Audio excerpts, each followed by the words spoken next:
Garuda bangsat, kalian harus membayar mahal atas kelancangan ini. Pekikan paroh kakek itu segera disusul serangan dahsyat ke arah Sentika dan kawan-kawan. Pertempuran kedua pihak tak dapat ditahan lagi. Ki Sangeti bagai kesetanan. Seluruh angkaranya membeludak dalam terjangan-terjangan sepenuh tenaga, seriuh badai. Setiap jurus yang dilancarkan benar-benar menampakkan kelihayan orang tua itu. Selalu merupakan jurus berbahaya yang tak bisa dianggap remeh.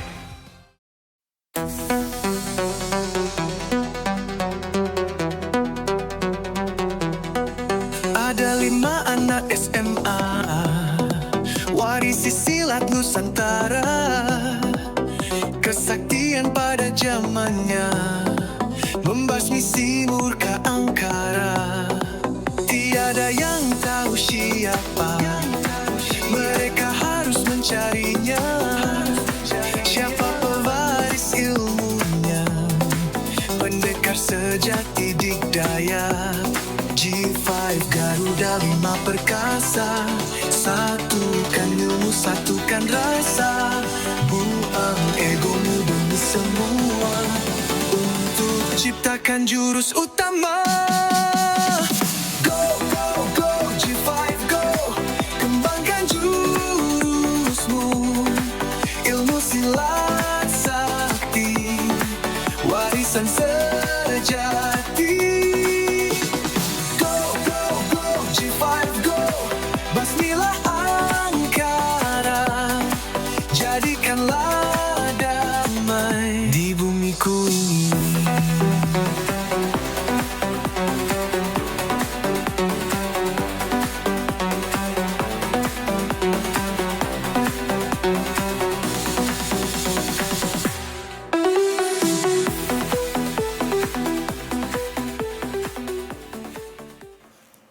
Garuda 5 Utusan Iblis. Prologia. Pesan menembus zaman. Ketika baku langit menghunjam tanah, cahayanya menerangi seisi lembah. Ketika cincin api tampak di angkasa, bersiaplah dunia menelan petaka. Bab 3. Sumpah Ki Sangeti. Petir puting beliung bangkit dengan suara mengilukan telinga, bagaikan sepasang keris raksasa digesek keras-keras saat sang naga cahaya itu merobek udara dan meluncur dalam tiang cahaya. Disusul gelegar dahsyat saat cincin api tepat dihantam.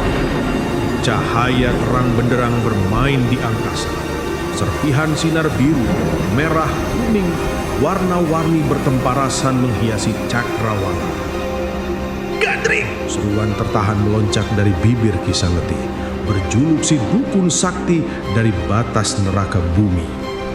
Dengan hati terbakar, dilihatnya kendaraan sang utusan iblis terseret laju puting beliung yang terus mendorong ke langit. Tanpa daya, cincin api kembali ke arah asalnya. Kakek sakti itu belum pulih dari kaget. Apalagi bumi di sekitarnya juga masih bergejolak. Penging telinga didera bunyi-bunyian dahsyat. Beberapa detik sebelumnya, ia sempat menangkap kilatan aneh yang mengancam dari 5 penjuru langit. Indranya yang sangat tajam mengenali kedatangan 5 arus kekuatan luar biasa menghampiri tempat mereka. Cepat sekali. Buru-buru dukun tua tersebut menyelamatkan diri, sembari menyeret pula Ratu Surumenjani. Tak tanggung-tanggung, langsung saja dukun tua itu melontarkan tubuh sang ratu menjauh dari bahaya. Jika bukan karena Ki Sangeti yang mampu bergerak lebih cepat dari angin, tak mungkin 2 orang itu dapat selamat. Petir menyambar dan bergabung menjadi puting beliung. Gandrik! Murid-muridku! Seru Ki Sangeti terbelalak sekilas, tetapi seketika matanya terhunjam oleh cahaya terang yang membutakan pandangan. Berikut daya panas membakar, sehingga pendekar tua itu harus mengerahkan tenaga sakti untuk melindungi tubuhnya. 12 malaikat pencabut nyawa masih bersitekun di dalam lingkaran. Karena semadi mendalam, orang-orang itu tak menyadari bahaya yang datang. Terlambat, lecutan 5 petir keburu menghanguskan mereka. Semua berlangsung hanya beberapa detik, Namun dalam waktu sesingkat itu, buyar semua angan Ki Sangeti. Bisa dibayangkan betapa murka si dukun sakti itu kini. Sudah rencananya terhadap utusan iblis gagal, murid-muridnya pun menjadi korban. 12 malaikat pencabut nyawa telah lenyap. Kini tinggal 12 kerangka gosong tanpa nyawa yang buyar terkikis angin di atas lapangan rumput beranggas hitam berbentuk lingkaran. Ki Sangeti menelan ludah. Matanya sampai mendelik-delik. Cepat otaknya berputar. Ada 5 lidah petir muncul sekaligus dengan jarak yang begitu presisi. Bukan petir biasa. Petir itu pasti perbuatan seseorang, desisnya. Ia segera nyalang mengedar pandang. Dan tak jauh, tampaklah gerangan siapa pengganggu itu. Bukan jenis pengecut yang suka main bokong terus menghilang rupanya. Mereka telah mempersiapkan diri. Ki Sangeti segera melihat 5 sosok tubuh tegak dalam kuda-kuda silang. Masing-masing telah bersiap dengan senjata khas. Seorang gadis manis bersorot mata tajam menusuk berbusana khas pendekar wanita Jawa sudah mencabut sepasang pedang yang tersarung melintang di punggung. Gadis itu tampak ganas segarang pedangnya yang berkilat-kilat. Di sampingnya, seorang wanita anggun berbusana sutra putih. Pakaian dari China agaknya, menggenggam patram, sebilah keris kecil yang biasanya merupakan senjata pribadi para wanita di zaman itu. Ki Sangeti bisa menaksir bahwa itu bukan bilah keris sembarangan walau ukurannya cuma sekitar sejengkal. Cahaya kebiruan membayang di sekitar pucuk tajam keris tersebut menandakan kesaktian tersimpan di dalamnya. Lalu sesosok pria berambut gondrong yang dikenali oleh Ki Sangeti bernama Rangga. Sejak dahulu sudah terkenal dengan ilmu tangan kosong yang jarang ada tandingan. Kedua tangannya sudah membentuk genggaman sambil terdengar bunyi jemari berkerotokan, pertanda tenaga sakti sedang tersalur pada buku-buku jari. Sementara pria tambun itu berlawanan dengan gaya Rangga sambil tersenyum membentangkan kedua tangannya lebar dengan jari-jari terbuka, seperti juragan siap-siap menari tayuban. Seperti wataknya, bahkan gaya bukaan silat Widura pun penuh dengan sikap bercanda. Tapi Widura tidak boleh dianggap remeh. Ki Sangeti sudah mendengar reputasinya sebagai pesilat yang punya 1000 muslihat tak terduga dan gaya bersilat luar biasa. Dan terakhir adalah sosok yang selama ini menjadi duri dalam daging bagi Ki Sangeti. Salah satu keturunan Ki Demang Tirta Kencana yang lolos dari Pralayar Tirta Kencana puluhan tahun lampau. Sentika, putra pertama Ki Demang yang diselamatkan dan diambil murid oleh pendekar gila. Saat ini, hanya Sentika yang belum mengeluarkan senjata. Tapi siapapun tahu, laki-laki itu memiliki senjata terdahsyat di muka bumi dan bukan kebiasaannya untuk buru-buru mengeluarkan di awal perkelahian. Ki Sangeti memicingkan mata. Gandrik, rupanya kalian 5 perkutut yang tak tahu malu ikut campur urusan orang. Ki Sangeti, sahut Sentika dengan sikap waspada. Sentika, dan teman-temanmu yang berjumlah 4. Rupanya kali ini aku berhadapan dengan pendekar Garuda dalam barisan yang lengkap. Ternyata cuma seperti ini pendekar Garuda yang terkenal itu. Garuda bangsat, kalian harus membayar mahal atas kelancangan ini. Pekikan paroh kakek itu segera disusul serangan dahsyat ke arah Sentika dan kawan-kawan. Pertempuran kedua pihak tak dapat ditahan lagi. Ki Sangeti bagai kesetanan. Seluruh angkarannya membeludak dalam terjangan-terjangan sepenuh tenaga, seriuh badai. Setiap jurus yang dilancarkan benar-benar menampakkan kelihayan orang tua itu. Selalu merupakan jurus berbahaya yang tak bisa dianggap remeh. Namun Sentika dan kawan-kawan juga bukan orang titisan belaka. Ki Sangeti menyebut mereka dengan julukan yang selama ini telah menggetarkan jagat persilatan tanah Jawa, yaitu Pendekar Garuda yang sudah tersohor dengan barisan Garuda tak terkalahkan. Barisan merupakan istilah yang umum digunakan dalam ilmu silat untuk menyebut cara bertarung menggunakan jurus kelompok yang terpadu. Dengan barisan dapat diciptakan cara bertarung yang berbeda. mengandalkan kerjasama bahu-membahu dalam tata pencak yang rapi teratur, menjadi seni bertarung tersendiri. Dan nama Pendekar Garuda bukan sekedar julukan kosong. Tampak betul betapa kompak dan rapi mereka bersilat. Bagai seekor Garuda perkasa melayang anggun dengan sorot mata tajam berwibawa, meruntuhkan nyali lawan. Sentika sebagai paruh mengancam musuh secara ketat. Pukulan demi pukulan silih berganti mematuh sasaran yang berbahaya. Dalam posisi melayang tinggi di udara, Sentika juga membuat bingung pandangan lawan. Sementara duet Pramesti dan Anggreni menyambar-nyambar bagai tambahan sepasang sayap kukuh tetapi luas. Anggreni di sebelah kanan menyerang dengan gaya cepat dan ganas, sementara Pramesti di sebelah kiri dengan satuan-satuan lebar yang mengandung pertahanan kuat. Dengan gerakan tangkas dan kompak, sepasang Cakar, Widura dan Rangga mendodat maju, berusaha merundukkan kuda-kuda lawan dan jika ada kesempatan melebas habis. Hebatnya, ada pula kontras gerakan antara Rangga dan Widura. Rangga di sisi kiri belakang cenderung bergerak cepat dan merangsek dengan tangan dan kaki yang senantiasa siluk.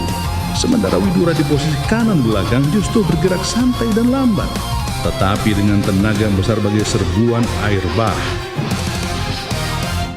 Ki Sangeti harus menyadari bahwa ia sedang berhadapan dengan lawan tangguh dengan seni pertempur yang tinggi.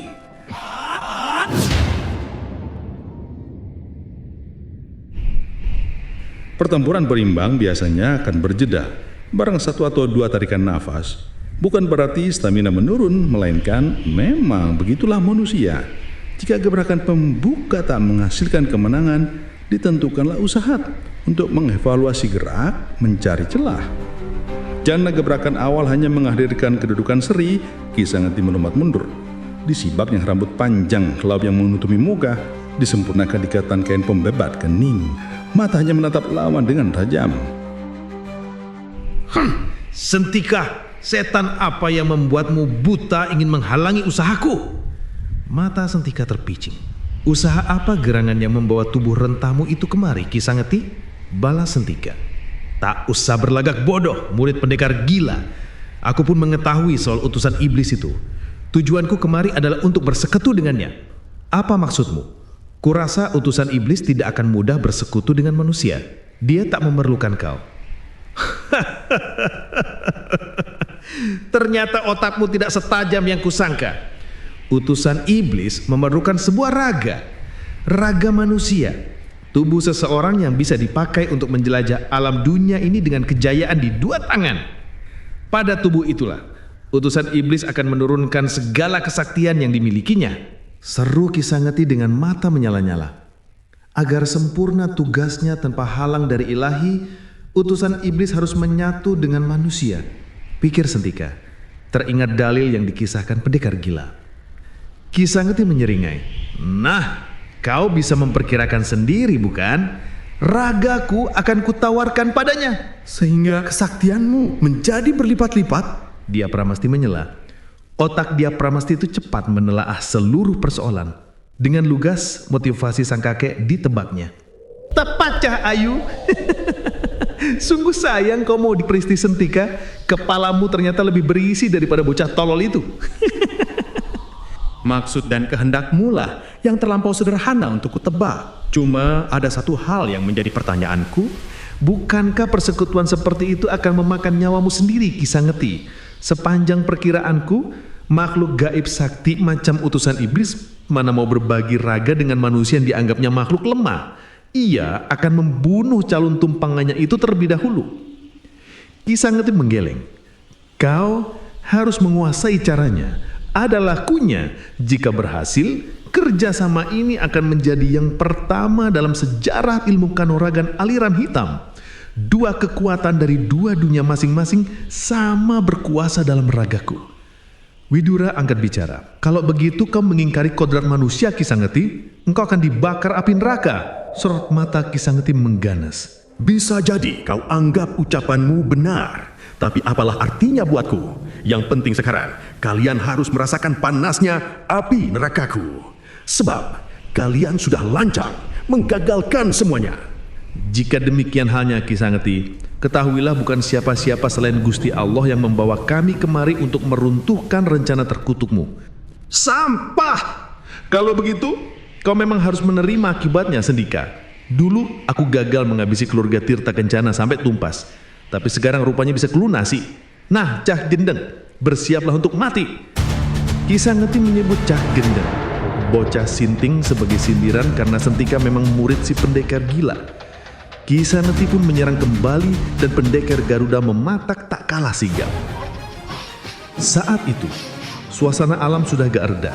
Setelah cincin api terseret ke langit, puting beliung langsung lenyap, menyisakan asap tipis dan bau sangit aneh. Malam seperti mengeluh kecapean. Awan yang bergumpal seperti telah terurai ketegangannya dan terasa menipis pelan-pelan. Masih ada tiang cahaya terhunjam ke bumi tapi sudah kehilangan aura magisnya setelah tangan Tuhan menarik cincin api kembali ke neraka.